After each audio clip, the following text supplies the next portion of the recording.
So, Ajim, there is this video where we have the president's son, the person of Tinubu. Yeah. He was talking about how his father is the best president. As a parent myself, I understand, because I expect my children to praise me even the way she did. I mean, let's forget that his father is actually the president of Nigeria, but in terms of father and son relationship, I get his point. Yeah. So Tinubu was talking about how his father is the best, that we should give him time, he's going to do this, he's going to do that. But the president has been in power for how many years? According to Nigerians, he has not done anything. And in fact, there is a 30 days rant challenge that we have online currently because of the hardship. According to them, they are suffering. So, Ajim, I don't know, have you seen that video? I think I should show you that. Every single day, minister is going to tell me don't politicize this. It was never politics. But they keep coming for me. They keep coming for my family. They keep coming for your father. They keep coming for Ashwaju, Bola, Ahmed, Tinubu, the greatest president in the history of Nigeria. The only president that has carried young people along from when he was governor to when he became president. The only president that considered youth and student loans. The only president that's created a platform for young people to thrive. The only president that has created an economy that benefits everybody. You know, for you to criticize, you have to understand what is going on. Okay. For those of us who followed the election and Tinubu's campaign, his campaign program and his process, the president of Nigeria, His Excellency Ahmed Bola Tinubu, made it clear to Nigerians that we are going to have to go through a little bit of tough time before we can enjoy this country. Right. He made it clear to Nigerians, right? Yeah. Because he made it clear to Nigerians that he was going to take tough decisions that will affect the lifestyle or affect many Nigerians. And he took the decision. And I tell all the people that I know who are Nigerians that Tinubu, His Excellency Tinubu, is the most courageous president in Nigeria to take those decisions, because in the long run the decisions are good for Nigeria in the long run. Yeah. That's if you follow and understand.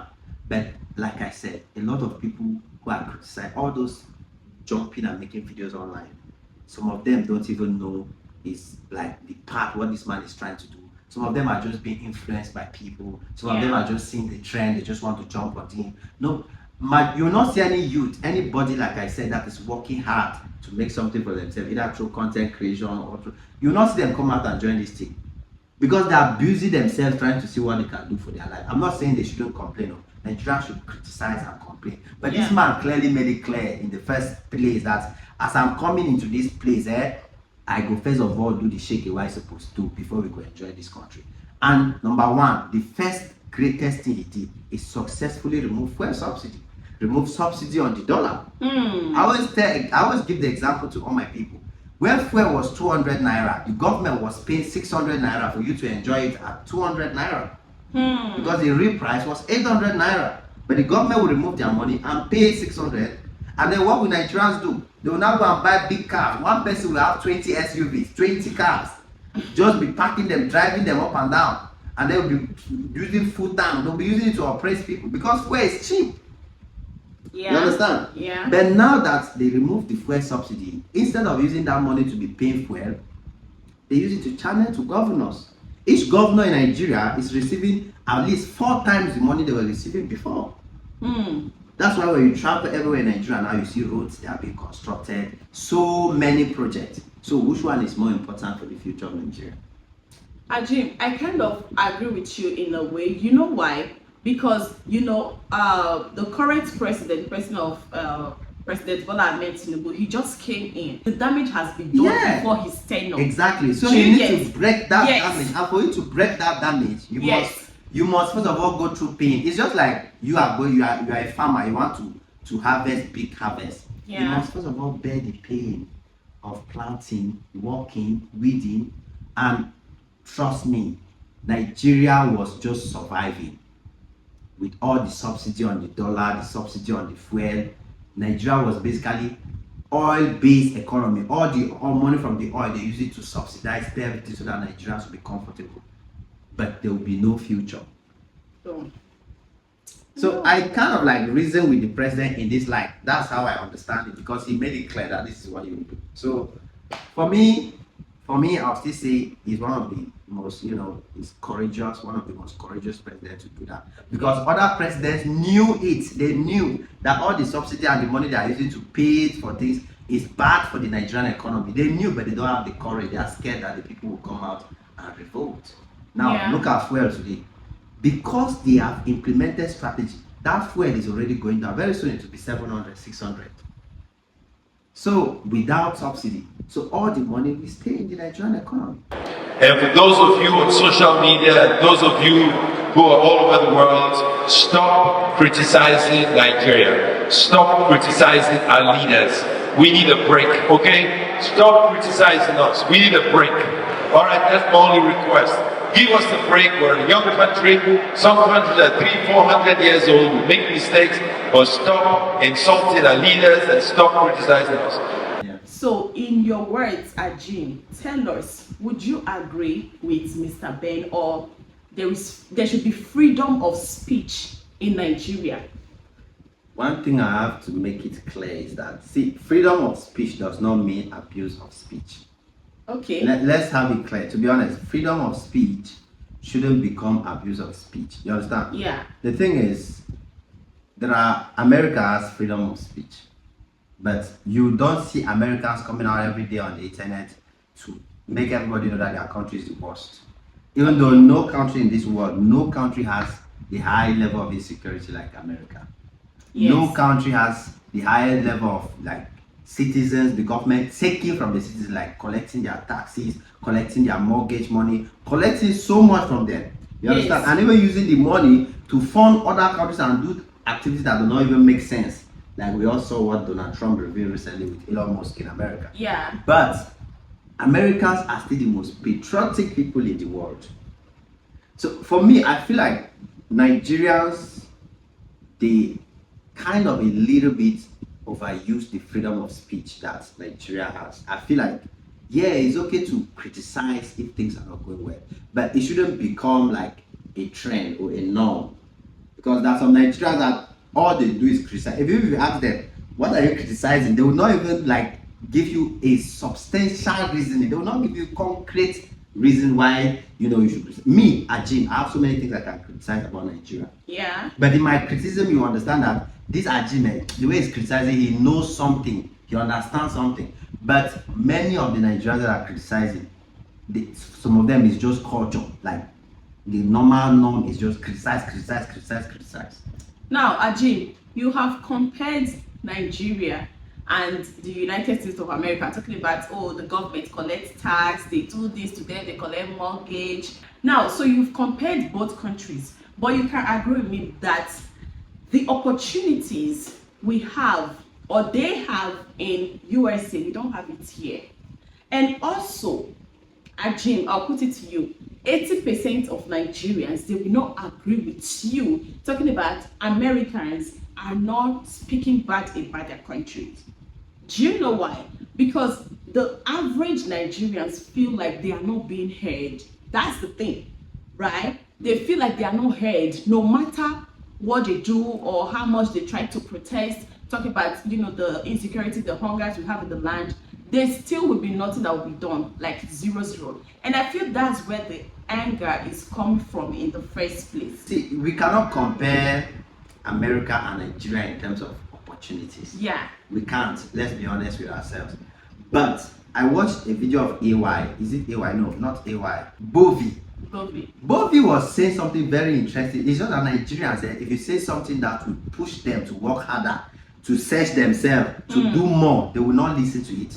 From what I've noticed. Yeah. But if you look for things that will make them feel like they are suffering because another person make them suffer, that's what they want to hear. Yes. You understand? Honest. Nigerians, they like to hear that, oh, you are in this condition because maybe it's because of the government that put you in that condition, or your village people, or witchcraft, or this. They would prefer to hear that one. Listen to what Bovi said. Bovi said, many Nigerians who are going abroad, even they themselves, they have understood that it's easier to become a billionaire or a millionaire in Nigeria, not out there. Yeah. But the thing that a lot of them are comfortable out there with is just the fact that they are kind of like, they feel free, they feel safe, they feel like their small standard life is secure. Like you can have your kids, just be secure with them and stuff like that. I kind of agree. Yeah, but like actually becoming a billionaire or making a bigger life or even being happier, Nigeria will definitely be the better place. Now, you were talking of opportunities. America is a country where the government does not run the economy to an extent. Nigeria is so many Nigerians. I know the population is big, and I know Nigerians are hardworking. I've visited the country. I've been to almost like majority of the land, almost majority yet, because I've never been to the north yet. But I've noticed that apart from some particular people, I don't want to mention names, some few Nigerians who have worked hard to build businesses, establish themselves, more than 80% of Nigerians expect that the government will change their condition, the government will change their life. It doesn't happen like that in any country, not in the UK, not in America, not anywhere. You, your personal factor, you here now, your life is okay. Yeah. The government did not change that life for you. You understand? The government did not change that life for you. So I feel like many Nigerians are still to understand that, oh boy, your life in your hand. You have to take that personal action. You have to devote yourself, because majority of those criticizing, if you give them position of opportunity, if you give them position to do something, they will not do anything because the opportunities are there in Nigeria. True. Whenever I come to Nigeria, I feel bad for my country, because in Nigeria, I've worked with my tour guide in Calabar. Is a young girl of 22 years old. Okay. This girl has graduated, but through content creator and vlogging and modeling, this girl is able to pay her rent, live for herself, take care of herself, because she took that opportunity to do it. Yeah. Everywhere I've gone, I've worked with tour guides and people who are young people. The hotel I was in, Edo State, is the content creator in that hotel is a young girl, not up to 23 years old. I even call one guy, he has a Lexus car, he's driving. What does he do? He's creating content events for weddings and stuff. He has his money. Yes. This guy don't get time to sit anywhere to the talk. But there are countries in Africa, their YouTube is not monetized. All these things are not, they cannot even have this opportunity. Yeah. So I think that any Nigerian youth that decide to really focus and learn something, that youth can never lack. You know, lots of Nigerians, when they have 30 to 40 million, they tend to travel out of the country. Now, their reasons are: number one, security, basic amenities, like they don't want to be hearing, all this light problem, what is it called, whereby you will seek for justice and justice will not be served. In their mind, that's what they feel like, and that's why they would take their 40 million and 30 million. They would rather go to Canada or UK to go and be doing caregiving job, which is stressful. So in that aspect, like, how do you intend to change such mindsets? How do you intend to preach to these people, oh, don't go, or you can invest that money into your country and make it a better place? What do you have to say about that? Everything depends on your priorities and your mindset. Like, I'll still use Bovi for example. Yeah. Like Bovi said, if you just want to have a place where you are just sleeping, you are in your comfort zone, you can go.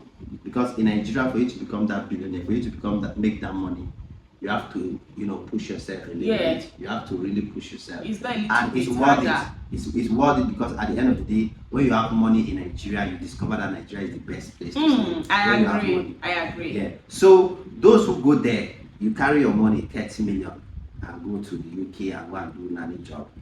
Majority of them in the next 10, 20 years, they are looking for a way to come back to Nigeria and establish themselves so they can rest our people. Yeah. We have so many people who share their testimonies. So many regrets, so many of those kind of stories. But it's just because many Nigerians do not look into Nigeria. For example, in Akwa Ibom, in Calabar, where their main agricultural output is, you have oil, you have cocoa farming, you have piggery, you have stuff like that. Imagine putting 13. It's just that people don't want to put in the work. It comes down to people don't want to invest and do the hard work. They just want things to happen for them easy. Because with that 30 million, if you enter cassava farming, if you enter palm oil farming, if you enter piggery, if you enter in the next 5 years, you will be driving big cars in Nigeria. You'll be flexing in Nigeria. Yeah. Number one, you have the market, you have everything.